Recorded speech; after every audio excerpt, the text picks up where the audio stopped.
से धन्यवाद करता हूँ। जैसा कि आप जानते हैं, जेसीआई करनाल गोल्ड हमेशा रक्तदान कैंप लगाने में अग्रणी रहा है, तो उसी कड़ी में इस बार हमारा मेगा ब्लड डोनेशन कैंप 25 मई को सनातन धर्म मंदिर में सुबह 9 बजे से लेकर 2 बजे तक लगाया जा रहा है। आशा करता हूं कि इस बार हम आगे जो हमारा डाटा था 300 से 350 यूनिट्स हम इकट्ठे करते थे, इस बार हम उम्मीद कर रहे हैं क्योंकि हम 500 तक यूनिट तक जाएंगे, क्योंकि धीरे धीरे ब्लड की डिमांड बढ़ती जा रही है। अगर रक्तदान नहीं होगा तो ब्लड इकट्ठा नहीं होगा, लोग अपने आप नहीं आते। सिर्फ रक्तदान कैंप्स का ही सहारा है गवर्नमेंट को भी, ब्लड बैंक्स को भी, जिनसे ये रक्तदान की पूर्ति पूरी हो पाती है। इस ब्लड डोनेशन कैंप में हमारा सबसे ज़्यादा सहयोग कपिल किशोर जी करते हैं, जो कि समाज से जुड़े हुए हैं और आज हरियाणा की एक जानी मानी हस्ती बन चुके हैं, जिनको अभी पीछे अवार्ड भी मिला था सिर्फ एक समाज सेवा रक्तदान की वजह से। इनका एक ही लक्ष्य है, कहना है कि रक्त चाहे नाली में बह जाए, रक्त की कमी से किसी व्यक्ति की जान नहीं जानी चाहिए। उसी मुहिम पर हम भी काम कर रहे हैं। मैं शुगर का पेशेंट हूँ, बट मैं एक रेगुलर डोनर हूँ। कोई ये बहुत ज़्यादा बातें फैली हुई हैं कि शुगर वाला पेशेंट ब्लड नहीं दे सकता, ऐसा कुछ नहीं है। इंसुलिन नहीं लगनी चाहिए। अगर आप नॉर्मल डायबिटिक पेशेंट है, आप ब्लड दे सकते हैं।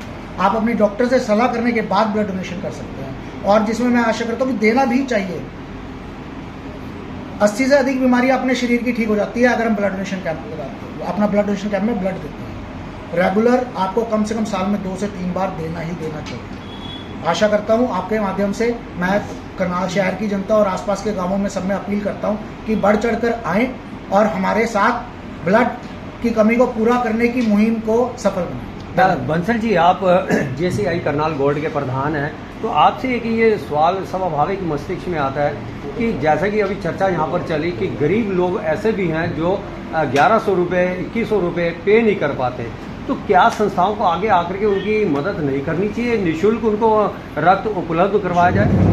सर, इसके बारे में ना कल्पना चावला मेडिकल कॉलेज और सरकारी अस्पताल करनाल में जितने भी पेशेंट हैं, चाहे वो गरीब है, चाहे वो मध्यम परिवार से, चाहे अमीर है, उनको दोनों ब्लड बैंक से निःशुल्क ब्लड प्रोवाइड करा जाता है। वो उनको किया जाता है जो पेशेंट वहाँ पर एडमिट है। जी, जी, जी। तो मेरा ये मानना है कि जैसे दूसरे प्राइवेट हॉस्पिटलों के अंदर कोई पेशेंट है और वो बहुत ज़्यादा गरीब है और नीडिड है, तो क्या ऐसे लोगों की मदद नहीं करनी चाहिए? सर, उसकी बिल्कुल मदद करी जाती है। उसके अंदर सबसे पहले तो चार्जेस सिर्फ वो लिए जाते हैं जो सिर्फ प्रोसेसिंग चार्जेस होते हैं। उसके बाद सरकार ने इसके ऊपर कोई भी अपना मुनाफा नहीं लेती है। दूसरी बात, ऐसे में हमारे पास किसी की भी कॉल आती है, चाहे रात को 12 बजे आए, 2 बजे आए, हमारा एक नंबर है नीड ब्लड कॉल जेसीआई, जिसके हम आधी रात को भी लोगों के साथ खड़े हैं उनकी मदद करने के लिए। मतलब आप उनको निःशुल्क रक्त जो उपलब्ध सर, जो नहीं पे कर सकता उसके साथ हम हमेशा खड़े हैं, लेकिन जो पे कर सकता है उसको करना भी चाहिए। ये एक समाज सेवा है, इसके अंदर आप लोग सबका सहयोग चाहिए। Thank you. तो ये हमारे मैं सभी मीडिया प्रभारी से ये कहना चाहूँगा कि सभी जो उस दिन 25 मई को संडे को हमारा जो ब्लड कैंप है 9 बजे स्टार्ट हो जाएगा, उसमें बढ़ चढ़ कर आएँ और डोनर दें। और क्या है, ये ब्लड देने से किसी न किसी इंसान का जो है कभी ना कभी भला हो जाता है, इसलिए हमें ब्लड इकट्ठा करना होता है ब्लड कैंप के जरिए। तो मैं सभी से आपके से अपील करना चाहूँगा कि उस दिन वो 25 मई को ब्लड देने जरूर आए।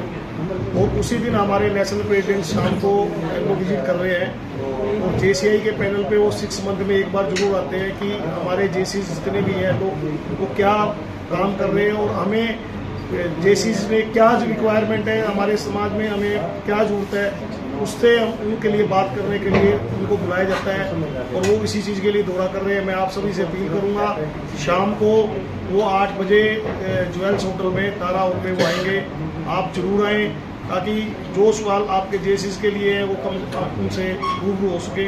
मैं आपको आपके माध्यम से ये कहूँगा कि आप जरूर पहुँचें।